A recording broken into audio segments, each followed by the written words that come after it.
1. Last year I was managing a shift in a restaurant. I was in the offices as it was almost closing time, so I was sorting out the money, etc. I spotted on the CCTV the last table of customers were standing very close to my waitress in what looked like a confrontation. So I went out to see what was happening. For context, one of the waitresses had worked with us for a very long time and was Russian but spoke perfect English. It was the other waitress's first shift as a trainee. She was Spanish and spoke English enough to do her job. But her understanding of the language was far from perfect, especially when people were talking very quickly. When I came out and asked the customers what was wrong, they told me they were relieved to finally talk to an English person, as my waitresses were no help to them. They said that their 10-year-old son put his hand into his pocket to take out a £5 note, as he wanted to leave it as a tip, but he noticed that it was gone. They told me that the trainee waitress had stolen it. Before engaging further, I told them that I wanted to talk to my team. I asked them both to talk to me out of earshot of the customers. The Russian waitress told me that she was on the other side of the restaurant stacking chairs and cleaning the entire time they were in, and the only interaction she had with them was to help our trainee place their order with the kitchen. The trainee said she had no idea what was going on, and both waitresses asked me to search them in front of the customers to prove that they didn't have the money. We were mostly cashless at the time. I fulfilled the request, and although it was incredibly awkward doing so on the restaurant floor, the customers were watching, and I wanted to clear my team's name. So I put my hands into their pockets and turned their aprons inside out. Nothing was in there apart from a few receipts. I went back to the customers and informed them I had searched both waitresses and both denied taking the money. Their son had probably dropped it somewhere and not realized. They then informed me that they had seen our trainee waitress, who was standing next to me at the time, bend down and pick it up off the floor. I again told them that I had searched her, as it was her first day on the job, and she was new to this country and it would be of zero benefit for her to risk her job for the sake of £5. They told me they would be reporting us, so I said they were welcome to contact the police, but I wouldn't be taking it further. They would not let it go. I went back into the office and took the trainee with me. I went back through the CCTV footage and saw the only time she bent over was to pick up a very obvious napkin, about 4 times the size of a fiver. I filmed it on my phone to show the customers, and I was getting quite annoyed at this point as I knew my team wouldn't do this. I came out again, showed the video, but they were not happy. They asked to go into the office to review the footage themselves, which I refused to allow due to the security risk. They glanced over at the trainee, who was shaking slightly while holding herself and looking visibly scared. They smiled at her and told her they were going to call the police. Again, I told them I thought they should, as the police would be able to have a full copy of the day's CCTV and would be able to see no wrongdoings occurred. I then made them pay their bill and asked them to leave.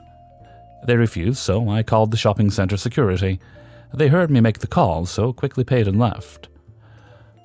I locked the doors and took both waitresses to one side to debrief them. I'll never forget the look of pure fear that came across the Spanish waitress's face when they left, as she could only understand a small portion of what went on, and was sure they were going to lose their job and be deported. Her boyfriend arrived moments before I locked the doors. He also worked for us, and translated for her. She had to sit down because she started to cry so hard when everything sunk in, and she understood that we believed her. The customers, of course, complained to our head office, who backed up the waitress, and the police were never involved. 2. So a few years ago, I was sick, so I wasn't at school. My parents were both at work, and I was the only one at home. The day was pretty usual. School ends, kids go home, they pet my cat, and then move on with their day. But then this one kid and his mom came from school. I guess she picked him up from school. And the kid, R.E.K., saw Snow White, my fluffy cat, walking towards them. She absolutely loves getting petted. She's very social and nice. Because I'm always kind of curious what they do with my cat, I watch them through the living room window. Everything always went as said, but This time, it was a very good idea to look after my cat, because they petted my cat. EK looked around, which already gave me a weird feeling, and then decided to pick my cat up and continue his walk. My cat doesn't wear a collar. I stormed outside and yelled, "What the hell are you doing with my cat?" When my cat saw me, she jumped out of EK's arms and ran to me. This made EK really upset. He said something to his mom, REM, and then she started walking towards me. Me, not wanting them to get any closer to my cat, started approaching them too. It felt like this one JoJo meme. Before I could even say anything, EM asked me, "What do you think you're doing, young man?" This is how the conversation went. "Well, I could ask you the same. What are you doing with this cat?" "We were just trying to pet it. What do you mean?" "I'm not blind. I watched you through the window and saw everything. You tried to steal my cat." "So what? I have seen many of your cats. You have like 4 of those things." Which is true, but that does not mean she can just steal my cat. "It wouldn't even matter if we took one." What? No. Those are our cats. And I don't let some stupid entitled woman steal them. She's starting to get angry. "You do not get to call me that. You need to respect your elders. Besides, you have 4 cats. We don't have any pets. And my little angel wants one so badly. It would only be fair if we get one." If your little angel wants one so badly, then why don't you take shit into your own hands and get your fat ass off the couch and go buy one with your own money? I mean, you're the parent here. She got bright red in the face. It was a mix of anger and embarrassment. She yelled, "Stop being so disrespectful. Do you have any idea how expensive cats are?" "Yes, I do. I'm the one with 4 cats. My parents only make 1K a week or some shit, but we can still afford it. Now would you please shut the fuck up and leave me and my cats alone?" "Language, whoever raises you isn't doing a good job. And as punishment, I'm going to take your cat. This is what you get." That was the last thing she said after rushing to my cat, picking her up and starting to run. A neighbor saw what was happening and said, "Hey lady, what are you doing with that boy's cat?" Then she said something that absolutely shocked me. "What are you talking about? Our cat ran away a few days ago, and this little brat," pointing at me, "refused to give it back." My neighbor was still calm and said, "Ma'am, we can do this the easy way or the hard way. I've seen this boy with this cat a year ago, so this is clearly not your cat. Besides, I heard everything because I was out here watering the plants. You can give the cat back, or I can call the police. You have the choice." "Mom, we should go. I don't really want a cat anymore." Fine. She put my cat down, and they instantly hid behind me. We never saw her again, and to be honest, I'm kinda glad we never saw her again. But yeah, this is why I'm overprotective when someone pets my cats. My cats are doing well now, and nothing else happened to them. 3. It was 10 a.m. on a cold January day in the north of Germany. After finishing a call, we sat down for a coffee at our station, and were ready for everything. Our pagers rang and showed a girl feeling unwell, no further information. That could mean anything, from just a cough to a CPR. On the radio, dispatch told us that a woman called and said that her daughter feels sick and is having chest pain. Age wasn't told, she just hung up. After arriving in a small village with lights and sirens, the EM came out. "Why all the noise and lights? The neighbors would think that I killed somebody." "Ma'am, you called us with unclear symptoms, so we need to be fast and prepared for anything. Where is our patient?" "Follow me, but please stamp your foot. I don't need any more dirt on my carpet." After stamping our foot and going up the stairs, we arrived in the bedroom. The floor was full with vomit, and a 17-year-old girl was sitting beside it. She was sweating and told us about chest and stomach pain and dizzy spells that she had. We did our scheme and checked everything out. After giving her some medication and a needle in her arm, we tried to walk with her to the ambulance. That didn't work. She just sat down again and couldn't walk. She was too weak. I told my partner to get the chair that we got to transport patients down the stairs. Suddenly EM interrupted, and I felt bad for the girl. "Why don't you walk? You'll need to be stronger. No wonder you didn't get your position on the local soccer team." I interrupted her because I can't stand this kind of shit. Sorry, but now is not the time to discuss that. She feels very sick, and we need to get to a hospital to make sure that it isn't something too serious. I know a great hospital. My sister works there as a doctor. And she told us which hospital it was.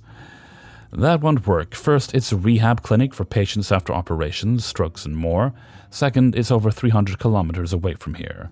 Your daughter would suffer on such a long drive, and we are not 100% sure what is causing the symptoms. We will see. I'll call someone. After that, she walked out, and I was there with the girl who could barely speak and felt really unwell. She just said sorry for her mom, and I told her that everything is okay. Only her health matters at the moment. A minute later, my colleague came back, and we sat her on the chair. Did another blood pressure and ECG check. Blood pressure was a bit high, but that's normal because of the stress, and the ECG was completely normal. After getting her downstairs and on the stretcher, I went to the ambulance and set up a few things. I noticed that the driver's door was open and wondered. I went to it and saw EM sitting in the driver's seat and trying to do something to our GPS system. What are you doing with our GPS system? Putting the address of the clinic where my sister works in. It is the best place to be. She's still on the phone. EM gave me the phone and I talked. This is Paramedic XY from the Ambulance Service XY. Who am I talking to? This is Dr. Akira from the rehab hospital. My niece is your patient? Yes, she is stable but feeling very unwell. We're just leaving for the nearest hospital. Why don't you come here? I also work at an ER at the hospital near ours. This discussion is pointless. I'm not taking a very ill girl with an unclear diagnosis on a 3-hour ambulance drive. You can maybe let her fly in. How should I explain that to the dispatcher helicopter crew? You know that isn't possible. Thanks for your offer and have a nice day. I hung up the call and talked to the EM again. Because you didn't change anything on our system that could prevent us from helping others, I'm not calling the cops for this. But mostly because your daughter is very sick and she needs to get fast to a hospital. So let us do our job. You can join your daughter later because of the COVID hospital visitor rules, okay? However, I still think the other hospital is a better option, but do what you think is best. After that, she walked back into the house without even talking to her daughter. After loading the girl in and getting our stuff sorted, we drove to the local ER where the doctors took care of the teen. I also warned the doctor that EM is a bit special, but like everyone else in the healthcare business, he is used to meeting crazy people. I talked to a nurse a few days later. The girl had a gallbladder infection. She went into surgery and was recovering well. That's what matters, even if we have to argue with a million Karens. 4. Recently, I started a new job at an amusement park, and so far I absolutely love it. The colleagues I work with are wonderful, and most of the time the customers make the whole job worthwhile. However, as I said, most of the time the customers are wonderful. But unfortunately, that wasn't the case the other day, and I had my own run-in with the not-so-elusive entitled parent. My job consists of work on different activities around the park, with me being placed on our water slide for this particular day. This water slide is not like you would find at a water park. It consists of 3 slides, 2 orange that are faster and give a more bumpy ride, and 1 yellow, which is an enclosed tube that goes around in a spiral, with each guest getting sent on a rubber dinghy, which we allow 2 people to sit in. We have specific rules in place we have to follow for who we can send down the slide for safety reasons, to ensure no one gets hurt. The rules that we have are as follows. No one under 1 meter can ride the boat at all. No one under 1.25 meters height can go down without someone over 16. Anyone over 1.25 meters may ride the orange slide, but must be accompanied by someone else over 1.25 meters tall. 2 people over the age of 16 can't ride together. Now, in this story, it's the second rule that is the most important. Imagine a nice warm day here in the UK. We're not treated to them that often. Also, it was during a school holiday for England, so we had our fair share of holidaymakers about the park. I was working at the top of the slide by myself. Usually we have two at the top, but we were understaffed, with a pretty long queue where I finally got to meet the villain of our story. She was a Scouse woman, a person from Liverpool, with 3 kids in hand. I began to measure the height of the kids, and all 3 of them fell short of the 1.25 meter height limit. Now, normally on a quiet day, if the kids are just off, we can bend the rules a little bit, if wished, but these kids were very obviously below the limit. I started to explain this to the woman. I'm very sorry, but unfortunately the kids are all too short to go down the ride by themselves or each other. Just let them go down, it'll be okay. I'm sorry, I'm not allowed to do that for safety reasons. I'm sure it'll be okay. I won't tell anyone. I really can't do that. There is a height chart before you begin queuing showing the rules for this ride, which you were asked to check before queuing. I checked the height when I was down there and they were fine. Well, unless your children have shrunk on the way up, I find that hard to believe, unfortunately.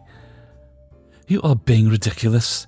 I have my friend down at the bottom. Let me ask them to come up here and go down with one of the kids. Then we can leave the other one with you while I make my way back down once we've gotten off. There's a long queue, and getting your friend to push past people will make the others in the queue upset and annoyed, so we can't do that.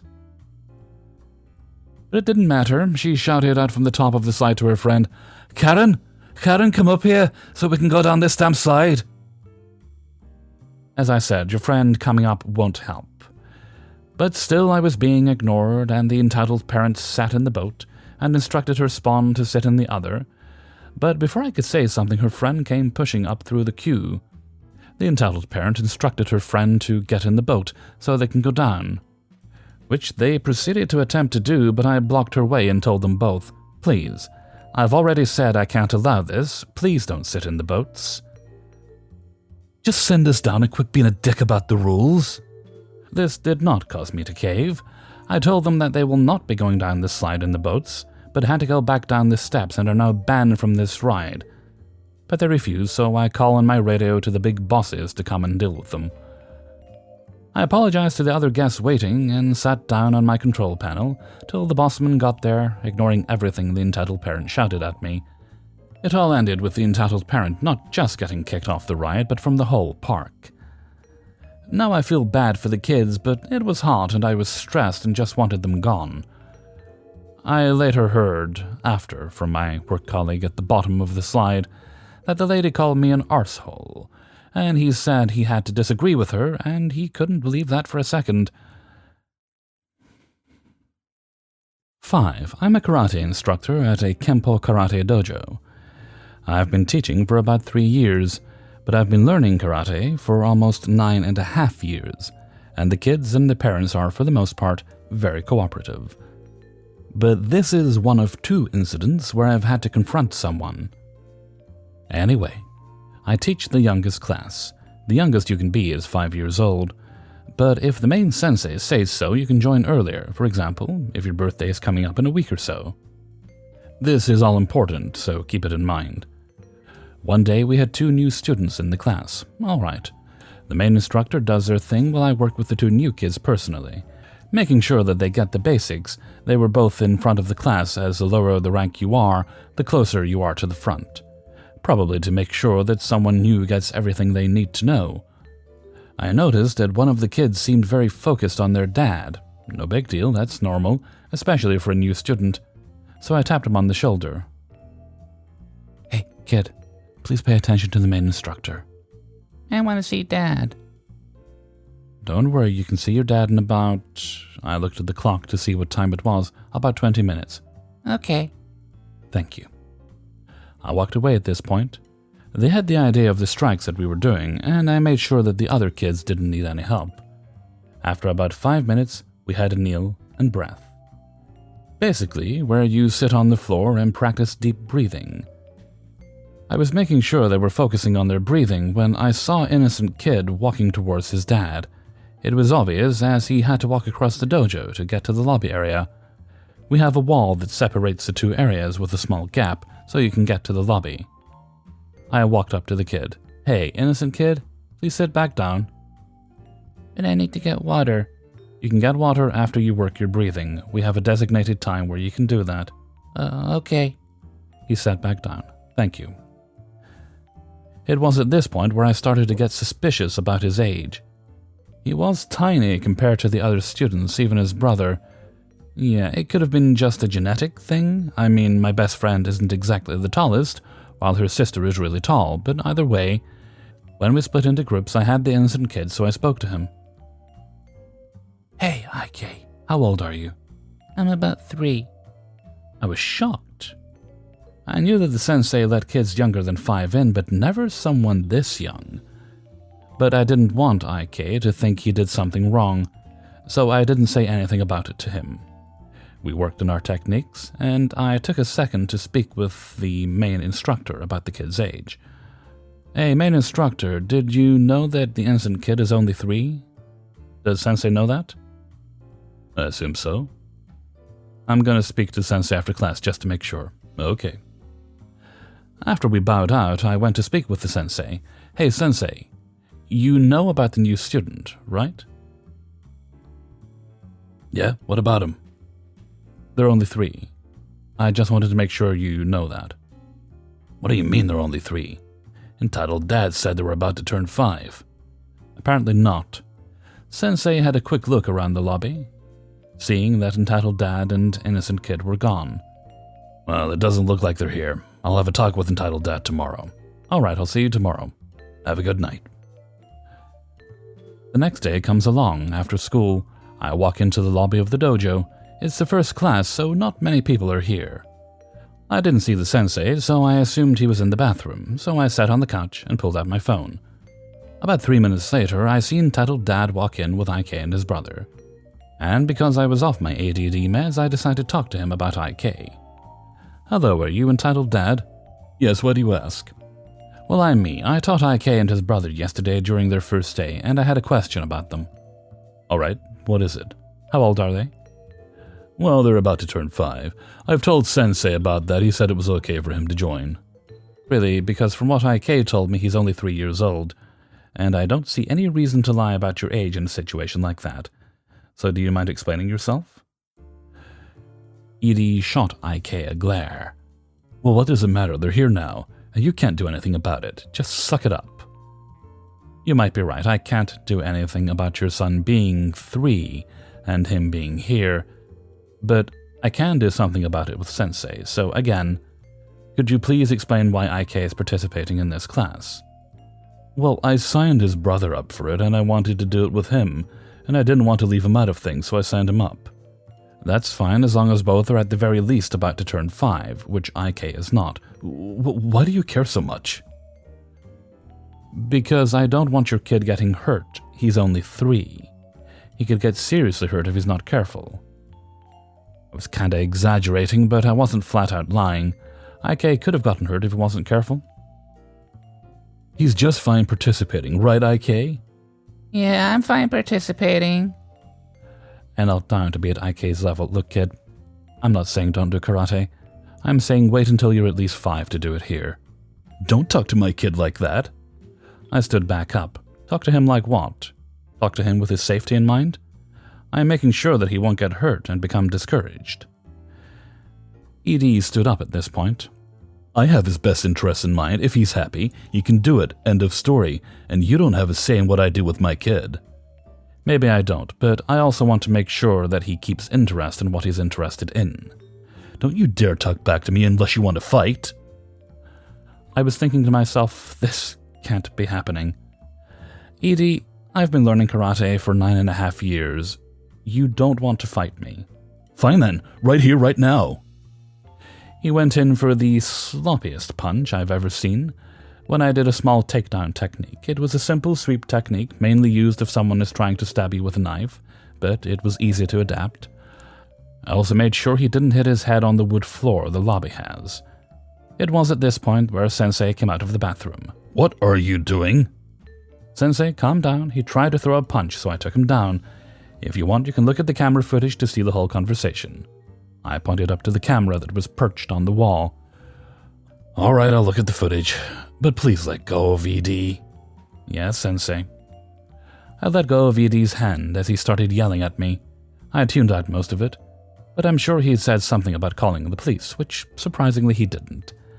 Alright, I looked at the footage, and while it's clear that me started the conversation, but Edie threw the first punch. Look, I don't want the police involved, so I'm going to speak with Edie, and me don't pull a stunt like that again, are we clear? Yes, Sensei. I didn't hear the conversation between them, but all I know is that IK and his brother don't go to this karate studio anymore, instead going to a different one not too far from us. No, we aren't rival dojos, we get along really well, actually. So there you go. The story about an entitled dad lying about his innocent kid's age to get into a karate class. Hey everybody, Hellfreezer here, and thank you very much for listening to The Impractical Proudness of Parents. Ipop, episode 88.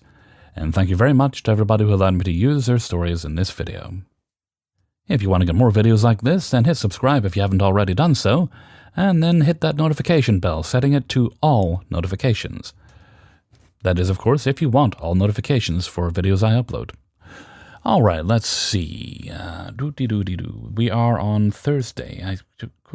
Yes, we are. For a minute, I thought it was Wednesday. No, Thursday. Right. So, no bits of business to do today, I don't think. So, we'll jump right to Hellfreezer's question of the day.